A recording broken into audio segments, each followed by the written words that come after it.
Bienvenidos a un nuevo episodio de Conversaciones de Derecho Civil con Xavier O'Callaghan. Hoy empezamos con las quisicosas que pasan en el mundo del derecho. Y dentro del episodio de hoy hablaremos de la aplicación del derecho y sus tribunales. Empezamos. Buenas tardes, profesor. Buenas tardes.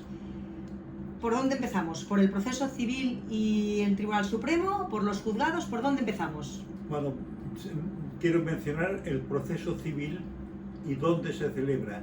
El proceso es un conjunto de normas para una reclamación, una declaración, que esto está en la Ley de Enjuiciamiento Civil y que no voy a entrar porque esto ocupa un curso entero en la Facultad de Derecho. Simplemente, cualquier reclamación, en principio, se sigue ante el juzgado de primera instancia. Me refiero a cualquier reclamación civil. Un demandante reclama algo a un demandado. Y si la sentencia da la razón a uno y no al otro, este otro puede utilizar el recurso de apelación ante la audiencia provincial.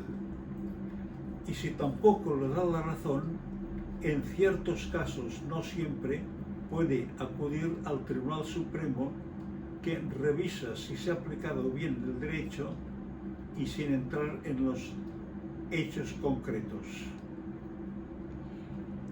¿El primer juzgado sería el de primera instancia, que llaman?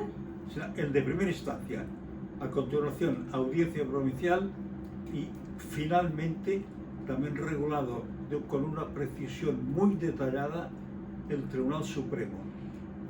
Y hablemos del Tribunal Supremo. Un momento, ¿audiencia provincial quiere decir que está en todas las provincias o solo en algunas provincias? En todas las provincias. Todas las provincias tienen su audiencia provincial. Sí, sí. Y al final, si no te han dado la razón en la primera instancia, vas a la audiencia provincial, entonces puedes ir al Supremo. ¿Dónde está el Supremo? ¿También está en todas las provincias? El Tribunal Supremo solamente está en el centro, en Madrid. En la capital. En la capital, sí, en la capital de España. Y entonces hemos de hablar en primer lugar del Supremo. El Tribunal Supremo revisa en ciertos casos muy concretos, no siempre. Hay unas reglas en la ley muy detalladas, resuelve lo que se llama el recurso de casación.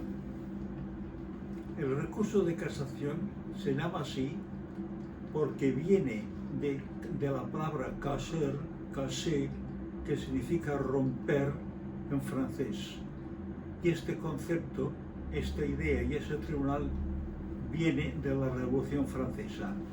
Antes eran los corregidores, los alcaldes, en última instancia el señor feudal o el rey, y se impuso un tribunal de juristas, pero los tribunales o las personas juristas que resolvían siempre eran juristas, no políticos, y había cierto miedo a que siguieran aplicando leyes anteriores a la Revolución Francesa, con lo cual iban a un tribunal llamado de casación, y esta casación miraba si la sentencia era correcta o no, y si no lo era, rompía la sentencia y que pusieran otro.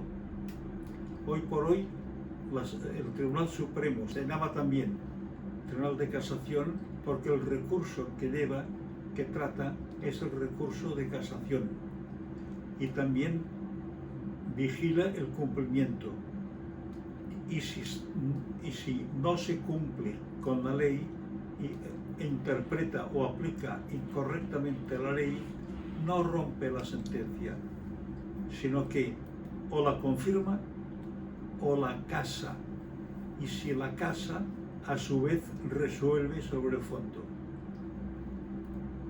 Claro, si la casa ha roto la sentencia, entonces tiene que cambiar. Entra ya en el fondo. Y ahora también creo que es interesante conocer cómo se compone. Se compone de 5 salas. La primera, que es la que realmente me tengo que referir porque es la sala de lo civil, resuelve los asuntos que llegan al Supremo en pleitos civiles. Y en principio existen unos requisitos muy precisos. No siempre se permite que cualquier desacuerdo con la sentencia de la audiencia provincial pueda ir al Supremo, sino en ciertos casos que marca la ley, muy concretos. Lo que no hay son personas aforadas, personas que tienen un trato especial y juzgan el tema civil. Sigo hablando de la Sala Primera. Yo pondría dos ejemplos concretos y reales. En los últimos tiempos, digamos hace 10 años, se entraron en la Sala Primera 2 demandas contra el rey de España, el rey Juan Carlos, me refiero, sobre investigación de paternidad. Demandas que luego no prosperaron, pero la demanda que afectaba al jefe del Estado en aquel momento se podía tramitar. Era una de las razones para tramitarlas en el Supremo. Uno de los casos que se llevó al Tribunal Supremo.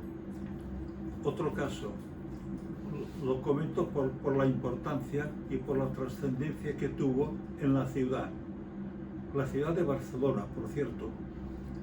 Una persona de un altísimo nivel económico vivía en Suiza y cuando estaba cerca de la muerte, él otorgó un testamento ante un notario suizo en alemán.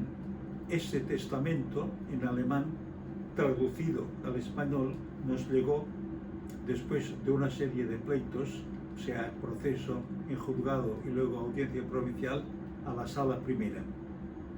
Y se trataba de una larga serie de disposiciones y una de ellas era: lego a la ciudad de Barcelona el palacio que está en tal calle, tal número, con todo lo que se contiene en el mismo.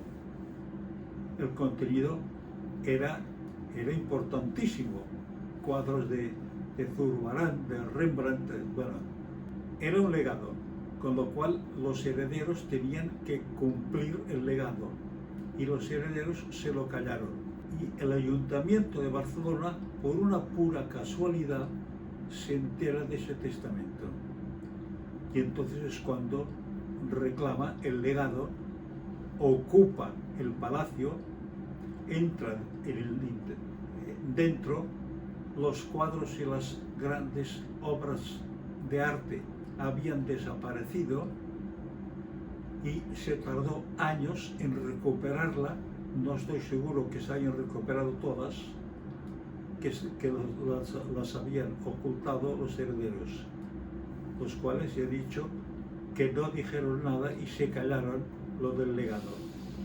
Y esto fue el Supremo por la cuantía, que es otra de las razones por las que se puede ir. Otra de las razones por las que puede ir, quizá la más importante, pero son requisitos que son muy detallados y yo no puedo entrar, aunque los haya aplicado durante muchos años. Y todo esto del Tribunal Supremo lo sabemos muy bien, porque ¿cuántos años has estado tú en el Supremo? Yo he estado 20 años en la Sala Primera. Y la pregunta: ¿cuántos magistrados ocupan la Sala Primera? 10. Yo sigo pensando que tendrían que ser más, pero no, se mantiene esta cantidad de 10, aunque la población de España haya aumentado muchísimo, muchísimo a partir de cuando se creó el Tribunal Supremo en el siglo XIX. Y cuando dictan una sentencia en el Tribunal Supremo, ¿la dicta uno de los 10 o la dictan los 10 a la vez? No, lo dicta una sección dentro de la Sala Primera, que en principio, y salvo alguna excepción, son 3 magistrados. Uno es el ponente y los otros son... El ponente es el que estudia con detalle el caso, hace el borrador de la sentencia, lo presenta a los demás miembros de esta sección y los 3 que están, cuando están de acuerdo, firman. Y si uno de ellos no está de acuerdo, tiene que firmar con la mayoría, o sea, con los dos restantes, y puede hacer lo que se llama un voto particular, que significa expresar por escrito por qué no está de acuerdo con la sentencia de la mayoría. Que un voto particular a la persona que ha puesto el recurso no le afecta en nada porque no le va, pero sí que para decirle un poco que tenías razón.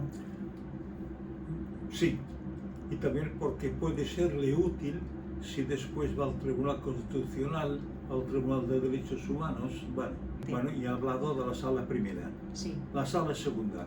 La sala segunda lleva penal. ¿Qué significa? Que trata y resuelve los recursos que son sobre hechos que ha habido una condena o una absolución de un delito. Pero también cuando hay una persona que se llama aforado, que son muchos, son ministros, presidentes de autonomías, políticos, sobre todo políticos. Sobre todo cargos políticos de alta categoría.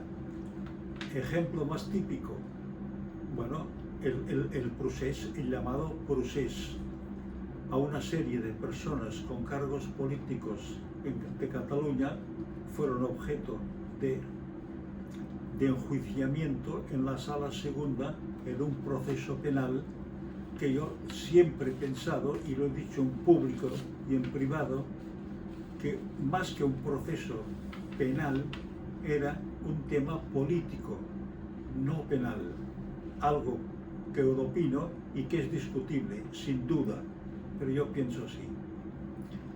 La sala tercera. La sala tercera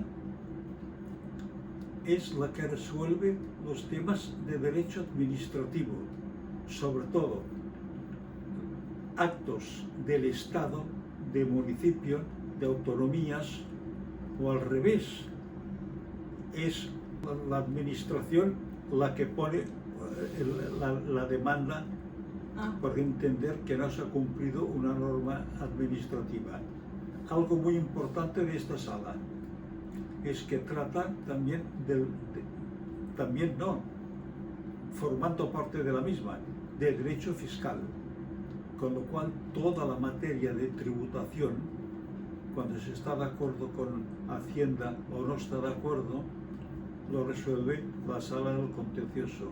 Yo he presenciado pleitos de alta cuantía económica, altísima cuantía económica, que reclamaba Hacienda en un caso concreto y que no se le dio la razón a Hacienda, se dio la razón a los particulares que no estaban de acuerdo con que Hacienda les cobrara. La sala corta y la sala de lo laboral. También tiene requisitos muy específicos, sobre todo el de unificación de doctrina. Y casos muy frecuentes cuando es un tema de despido, algo que realmente ocurre con frecuencia.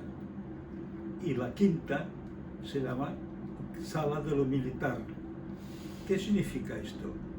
Antiguamente el juez militar tenía una autonomía y una independencia completamente distinta de los jueces ordinarios. Ahora no, ahora simplemente resuelve casos importantes de administración militar y de procesos militares, nada más. Perfecto.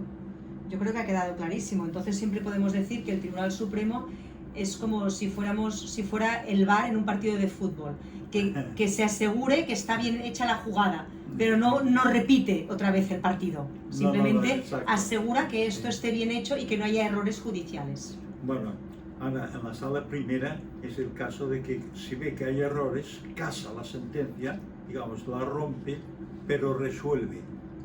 Y en muy pocos, los hay, pero en muy pocos casos devuelve el asunto a la audiencia provincial para que vuelva a poner sentencia, en muy pocos casos. Y entonces el Supremo diríamos que es la última instancia. Es la última instancia.